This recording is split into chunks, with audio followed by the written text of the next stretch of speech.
स्वागत है आप सभी का खबर 1 मिनट में। तो आज का दिन भी काफी गहमा गहमी भरा रहा, तो हर एक खबर को समझिए सिर्फ 1 मिनट में। यूपी की 11 विधान परिषद की सीटों के लिए आज मतदान हुआ। सुबह 8 बजे से लेकर शाम 5 बजे तक मतदान चला। 46 केंद्रों पर 116 बूथ बनाए गए थे। 6 शिक्षक और 5 स्नातक कोटे की एमएलसी सीट के लिए बीजेपी, एसपी, कांग्रेस और शिक्षक संघ के अलावा निर्दलीय समेत कुल 199 उम्मीदवारों ने किस्मत आजमाई। परिणाम 3 दिसंबर को आएगा। कोरोना काल में हो रहे चुनाव को देखते हुए पर्याप्त व्यवस्था की गई थी। सभी बूथों पर कोविड हेल्प डेस्क बनाई गई थी, तो बूथों पर सैनिटाइजेशन और हैंड ग्लव्स की भी व्यवस्था थी। मतदान करने से पहले मतदाताओं की थर्मल स्कैनिंग की गई। मतदान की रफ्तार शुरुआत में काफी धीमी रही। सुबह 10 बजे तक ज्यादातर बूथों पर 4 से 6% ही मतदान हुआ था। हालांकि 11 बजते थोड़ी सी रफ्तार पकड़ी। प्रशासनिक अधिकारी मतदान केंद्रों का जायजा भी लेते रहे और सुरक्षा व्यवस्था भी चाक चौबंद रही। हरदोई में एक दुल्हन ने फेरी लेने के बाद मतदान केंद्र पहुंचकर वोट दिया। बीजेपी के लिए एमएलसी चुनाव काफी अहम है, क्योंकि उच्च सदन में वो बहुमत के आंकड़े से अभी दूर है। यूपी में 11 सीट पर हुए एमएलसी चुनाव के दौरान कई बड़े नेताओं ने भी वोट डाला। इटावा में समाजवादी पार्टी के अध्यक्ष अखिलेश यादव ने मतदान किया। इस दौरान उन्होंने पार्टी की जीत का दावा किया। ये बहुत महत्वपूर्ण इलेक्शन है। इसके साथ साथ सदन में भी गिनती किस दल की ज़्यादा है, किस दल की कम होगी, इससे चुनाव के परिणाम आने से असर पड़ेगा। वहीं इटावा में एसपी के राज्यसभा सांसद रामगोपाल यादव ने भी क्षेत्र पंचायत मतदान केंद्र में वोट डाला। उन्होंने एमएलसी चुनाव में गड़बड़ी की आशंका जताई। फतेहपुर में एसपी के प्रदेश अध्यक्ष नरेशोत्तम पटेल ने प्रयागराज झांसी खंड स्नातक एमएलसी चुनाव को लेकर मतदान किया। वहीं एटा में बीजेपी के राज्यसभा सांसद हरनाथ सिंह यादव ने नेहरू डिग्री कॉलेज में मतदान किया। इस दौरान उन्होंने बीजेपी के प्रत्याशियों की जीत का दावा किया। देखिए, हम सभी सीटें जीत रहे हैं और भारी बहुमत से नहीं। जो अन्य विपक्ष के जो प्रत्याशी हैं उनका पूरी तरीके से सफाया होगा। यूपी में 11 सीटों के लिए हुए एमएलसी चुनाव के दौरान कई जगह हंगामा भी देखने को मिला। मैनपुरी के करहल में समाजवादी पार्टी और बीजेपी कार्यकर्ताओं के बीच विवाद हुआ। वोट डालने को लेकर दोनों पार्टियों के कार्यकर्ता आमने सामने आ गए। इस दौरान समर्थकों के बीच फायरिंग भी हुई, जिससे अफरा तफरी मच गई। डीएम और एसपी मौके पर पहुंचे और दोनों ही पक्षों को समझा बुझाकर हालात को सामान्य किया। उधर फर्रुखाबाद में मतदान केंद्र पर दो पक्षों के बीच जमकर मारपीट हुई। पुलिस के सामने ही दो एजेंट मतदाता आपस में भिड़ गए। पुलिस तमाशबीन बनी रही। घटना मोहम्मदाबाद मतदान केंद्र की है, जहां वोट डालने को लेकर एक पार्टी के एजेंट ने मतदाता को दौड़ा दिया और उसकी पिटाई कर डाली। वहीं कन्नौज में एमएलसी चुनाव के दौरान एक फर्जी महिला वोटर पकड़ी गई। सेक्टर मजिस्ट्रेट ने निरीक्षण के दौरान इस फर्जी वोटर को पकड़ा। मामला सौरिक थाना इलाके के ब्लॉक ऑफिस मतदान केंद्र का है। पुलिस ने फर्जी महिला वोटर को हिरासत में ले लिया है। वहीं बताया जा रहा है कि एक पार्टी से जुड़े कई नेता महिला को छुड़वाने के लिए भी पहुंचे थे। कृषि कानून के खिलाफ किसानों का आंदोलन जारी है। छठे दिन भी सिंघू टिकरी और गाजीपुर बॉर्डर पर किसानों का प्रदर्शन जारी रहा। तो उधर दिल्ली के विज्ञान भवन में किसान संगठनों के साथ कृषि मंत्री की पहली बैठक बेनतीजा रही। अब दूसरे दौर की बैठक शाम 7 बजे होगी। बैठक में केंद्रीय मंत्री पीयूष गोयल भी शामिल रहे। तो किसानों से जुड़े 32 से ज्यादा संगठन के प्रतिनिधि बुलाए गए थे। उधर भारतीय किसान यूनियन के नेता राकेश टिकैत ने ऐलान किया है कि जरूरत पड़ने पर यूपी गेट पर महापंचायत बुलाई जाएगी। तो जो भी वार्ताएं होंगी, जो भी वे वार्ता करेंगे वो भी किसान हैं जो ये भी वार्ता करेंगे, क्योंकि और भी इसमें बहुत से इशू आएंगे। बिजली के रेट का इशू आएगा, हम कहेंगे कि पंजाब के बराबर हमारे बिजली के रेट को। ये बहुत सवाल आएंगे। जो दूसरे देश के जो इशू होंगे वे भी इसमें आएंगे। इस बिल से अलग भी बहुत चीजों पर बातचीत होंगी। किसान लगातार इस बात पर अड़े हैं कि जब तक नए कृषि कानूनों को वापस नहीं लिया जाता, तब तक उनका आंदोलन जारी रहेगा। कृषि सुधार कानून के खिलाफ पश्चिमी यूपी के किसान भी 6 दिन से सड़कों पर उतरे हुए हैं। गाजियाबाद दिल्ली बॉर्डर पर किसानों ने डेरा जमाया हुआ है। इस दौरान किसानों और पुलिस के बीच तीखी झड़प देखने को मिली, तो कुछ किसान ट्रैक्टर से बैरिकेडिंग तोड़कर दिल्ली की तरफ कूच करने की कोशिश करते नजर आए। तो दिल्ली पुलिस पूरी मुस्तैदी से किसानों को रोकती नजर आई। यहाँ पर ट्रैक्टर के जरिए यहाँ बैरिकेड गिरा दिए गए हैं। आप देख सकते हैं कि किस तरीके से यहाँ बैरिकेड गिराए गए, लेकिन सीएसएफ की टुकड़ी यहाँ पहुँच गई, दिल्ली पुलिस यहाँ पहुँच गई है और लगातार यहाँ जो रस्सा कसी दोनों तरफ से चल रही थी वो एक बार फिर किसान उग्र हुए और यहाँ पर बैरिकेड हो गए, ट्रैक्टर के माध्यम से तोड़ दी। हालांकि जो अन्य किसान नेता हैं वो उन्हें समझा रहे हैं कि 3 बजे तक का इंतजार करें, 3 बजे एक मीटिंग होनी है, उस मीटिंग के बाद ही अगली रणनीति तय की जाएगी। लेकिन सुबह के समय जिस तरीके से यहाँ बैरिकेड तोड़ी गई, वहाँ पर एक बार माहौल फिर गर्मा गया।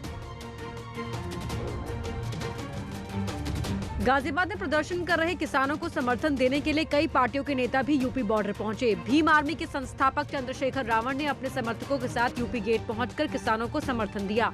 जिन कानूनों को वो नहीं चाहते हैं वो उन पे लागू किए गए, जबरदस्ती पकड़ के उनको सुविधा देने की बात सरकार कर रही है, वो नहीं चाहते। और ये लोकतंत्र है भारत में, जो किसान चाहता है, जो जनता चाहती है वो होना चाहिए। किसान इसलिए विरोध कर रहे हैं क्योंकि वो इन कानूनों के पुराने अनुभव को जानते हैं, जो बिहार में हुआ, जो गुजरात में हुआ, कॉन्ट्रैक्ट फार्मिंग से क्या हुआ, मंडी व्यवस्था खत्म की गई तो क्या हुआ, वो MSP खत्म हो जाएगी तो क्या होगा, वो जानते हैं। उधर जन अधिकार पार्टी प्रमुख और पूर्व सांसद पप्पू यादव भी गाजीपुर बॉर्डर पर पहुंचे और केंद्र सरकार की नीतियों को किसान विरोधी बताया। बीजेपी कंप्लीट रूप से पूंजीपतियों के मुनाफे के लिए सभी तरह के कानून को लाया है और किसानों के हित को दरकिनार किया। MSP सवाल नहीं है, आप मूल्य निर्धारित कर दो।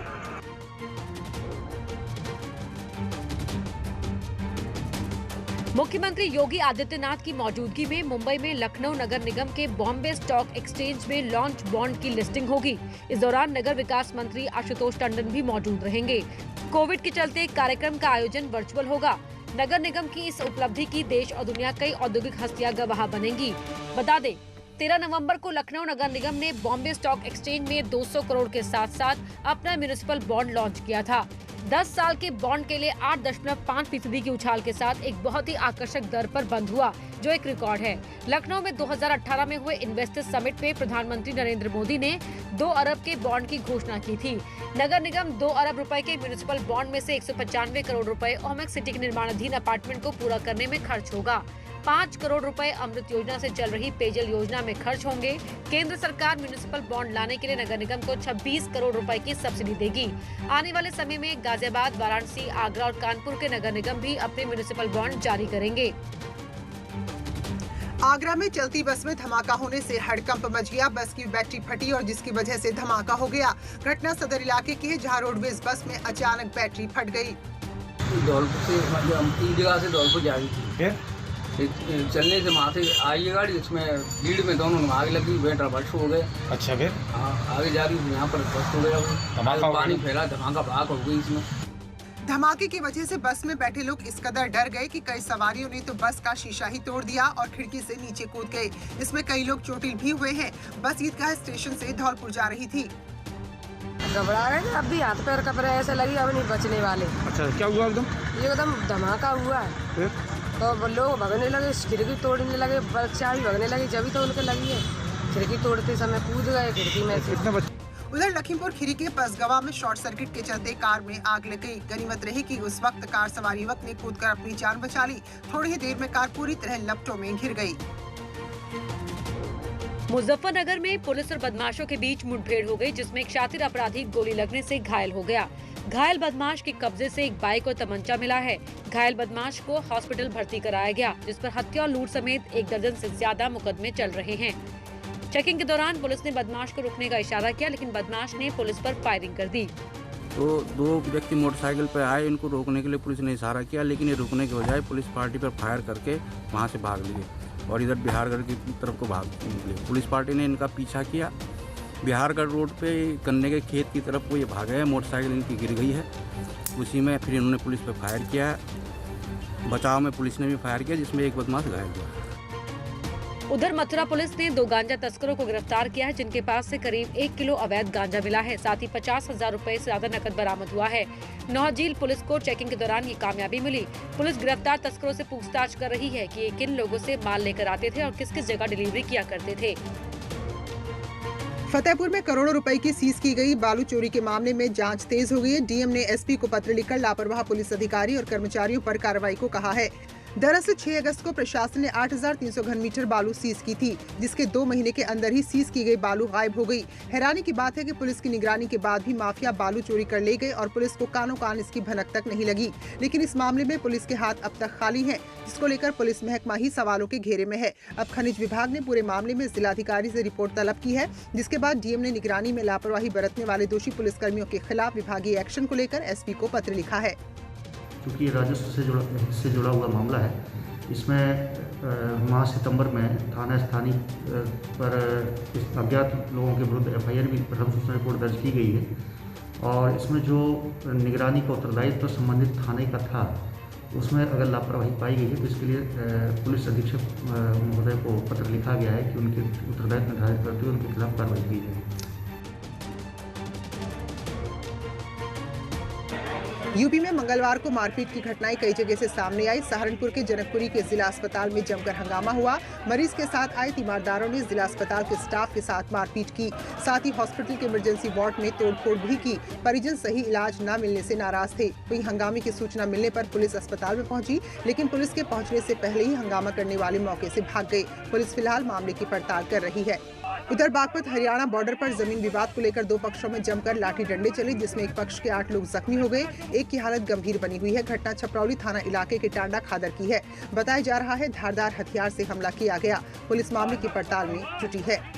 काफी दिनों से दादा परदादा और हमारे पिताजी सभी मतलब बहुत प्यारी सी जमीन है वो हमारी, उस पर वे जबरन कब्जा करना चाहते हैं। वहीं लखीमपुर खीरी के सदर इलाके में खाने के पेमेंट को लेकर दबंगों ने होटल मालिक के साथ मारपीट की। होटल मालिक और महिला स्टाफ के साथ दबंगों ने मारपीट की, जिसकी तस्वीरें होटल में लगी सीसीटीवी में कैद हुई हैं। मारपीट के बाद दबंग मौके से फरार हो गए। पीड़ित ने पुलिस में शिकायत दर्ज कराई है। मुरादाबाद के थाना सिविल लाइन के आशियाना कॉलोनी में उस समय हड़कंप मच गया जब बारात में जा रही 3 लड़कियों समेत 5 बारातियों को कुछ लोग गाड़ी में जबरन उठा कर ले गए। सूचना मिलते ही पुलिस मौके पर पहुंची और पूरे मामले की छानबीन शुरू की गई, तो पता चला कि एसओजी की टीम गलतफहमी के चलते चोरी के शक में इन लोगों को ले गई, जिसके बाद परिवार वालों ने बारात को आगे बढ़ने से रोक दिया। हाँ, जैसे मंदिर में एंट्री हो रही थी वैसे ही क्या नाम है, इधर से कोई लोग आए, पता नहीं ऐसी मामा के लड़के को पकड़ के ले गए। सब नाच गा रहे थे, घुड़चड़ी होके इधर आई, मंदिर के अंदर तक आ गई, सब कुछ अच्छा चल रहा था। हम लोग जैसे अंदर घुसे वैसे एकदम चीखने की आवाज़ आई, मारपीट की, लेडीज़ों को भी मारना शुरू कर दिया। जिसके बाद अगवा किए गए 5 लोगों में से एक ने फोन पर जानकारी दी कि उन्हें थाना मझौला क्षेत्र के एसओजी ऑफिस लाया गया है। एसओजी के मुताबिक राहुल की शादी में आया युवक शातिर चोर था, जो राहुल के परिजनों में घुल मिल कर खड़ा था। एसओजी वालों को लगा वो भी उसी चोर के साथी हैं। देर रात एसओजी ने 4 लोगों को छोड़ दिया। यूपी में मंगलवार को हत्या के कई मामले सामने आए। शामली के झिंझाना इलाके के पंधुपुरा गांव में एक युवक की प्रेम प्रसंग के चलते हत्या कर दी गई। गला दबाकर हत्या करने के बाद युवक के शव को यमुना के किनारे दबा दिया गया। युवक पिछले 2 दिन से लापता था। कॉल डिटेल के आधार पर पुलिस ने आरोपियों को गिरफ्तार किया। पुलिस के मुताबिक लड़की के घर वालों ने ही हत्याकांड को अंजाम दिया। आरोपियों की निशानदेही पर शव बरामद कर लिया गया है। वहीं आगरा में आपसी विवाद में युवक की गोली मारकर हत्या कर दी गई। घटना एतमादौला इलाके की है, जहां 2 युवकों के बीच किसी बात को लेकर कहासुनी हुई। इसके बाद एक युवक ने गोली चला दी, जिससे दूसरा युवक गंभीर रूप से घायल हुआ और इलाज के दौरान उसने दम तोड़ दिया। पुलिस ने आरोपी को गिरफ्तार कर लिया है। उधर बिजनौर के नांगलसोती इलाके में गढ़वाल गाँव में सुबह घर पर सोते समय बुजुर्ग की बदमाशों ने गोली मारकर हत्या कर दी, जिससे गाँव में सनसनी फैल गई। सूचना मिलते ही पुलिस की टीम मौके पर पहुंची और घर वालों से पूरे मामले की जानकारी ली और घटना के खुलासे के लिए स्वाट टीम को लगाया गया है।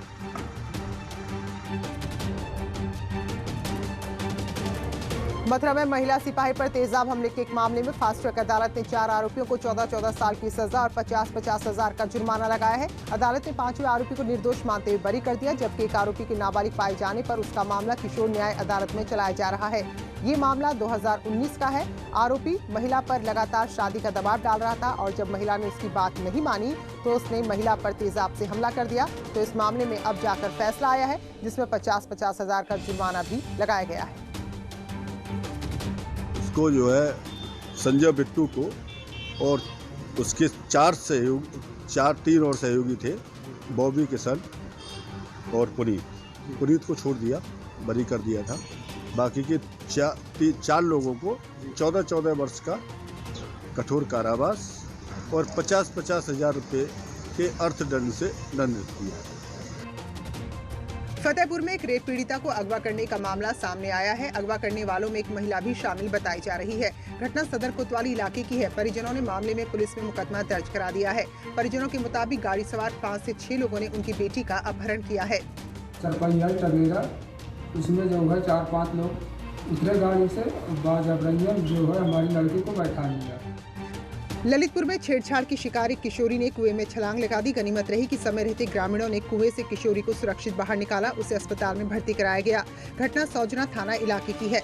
बताया जा रहा है कुछ समय पहले किशोरी ने गांव के एक युवक के खिलाफ पुलिस में छेड़छाड़ और रेप की कोशिश का मुकदमा दर्ज कराया था, जिसके बाद पुलिस ने आरोपी युवक को गिरफ्तार किया। इसको लेकर आरोपी के परिजन लगातार इसके परिवार वालों पर दबाव बना रहे थे।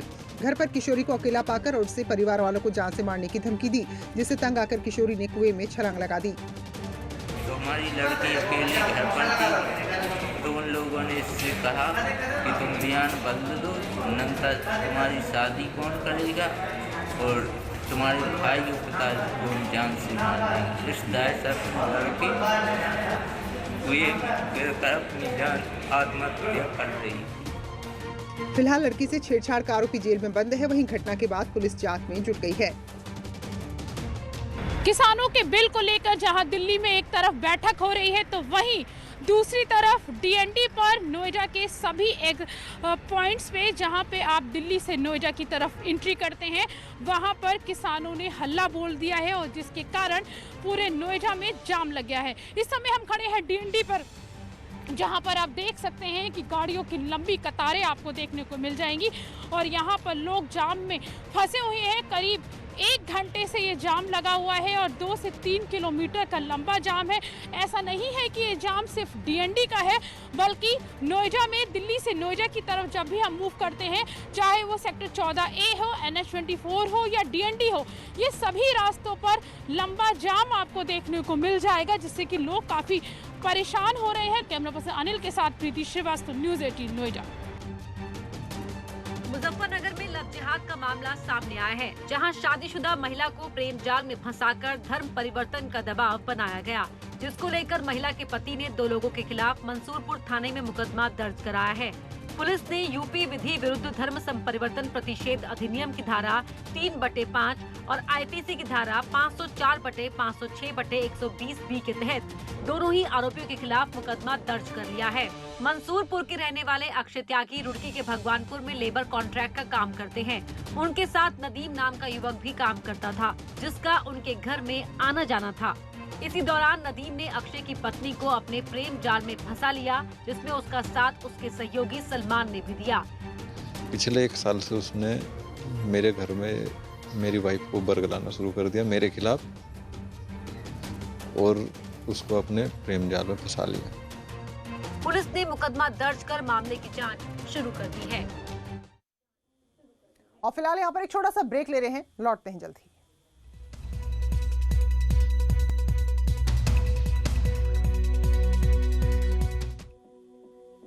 स्वागत है ब्रेक के बाद और आइए अब देखते हैं हर एक खबर का सही विश्लेषण सिर्फ 1 मिनट में। मंगलवार को यूपी में कई जगह रफ्तार का कहर देखने को मिला। इटावा में तेज रफ्तार डंपर ने 2 बाइक को टक्कर मार दी, जिससे 2 बच्चों की मौके पर ही मौत हो गई, जबकि 3 लोग गंभीर रूप से घायल हो गए। हादसा बड़पुरा के सुनवारा गांव के पास हुआ।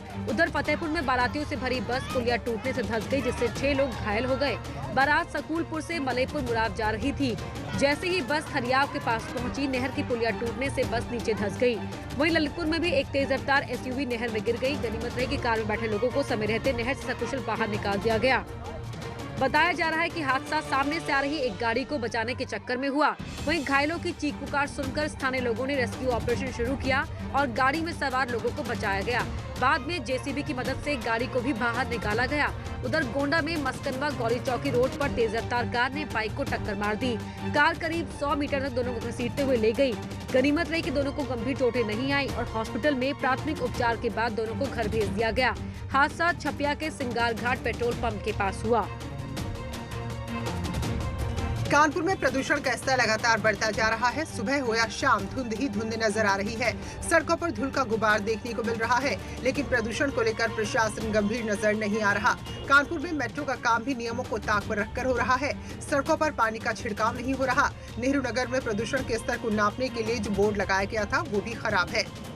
जो प्रदूषण की मात्रा है वो 300 को पार कर चुकी है और पिछले 6 दिन से लगातार 300 और 400 के बीच में फ्लोट कर रही है। जो मशीन जो ये मेजरमेंट करती है यहाँ के प्रदूषण का, उसका सिलेंडर न होने की वजह से अब मशीन भी शो पीस बन के रह गई है। प्रशासनिक अधिकारी आज भी खानापूर्ति में लगे हैं और इन सब के बीच शहरवासी परेशान हो रहे हैं। प्रदूषण की बढ़ते सांस के रोगियों की संख्या में लगातार इजाफा हो रहा है। प्रदूषण के लिए वाहनों की बढ़ती संख्या को भी काफी हद तक जिम्मेदार माना जा रहा है। ऑफ कोर्स ऑटोमोबाइल है, व्हीकल्स है, हमारे व्हीकल्स इतने ज्यादा हो चुके हैं, इसी वजह से रीजन है।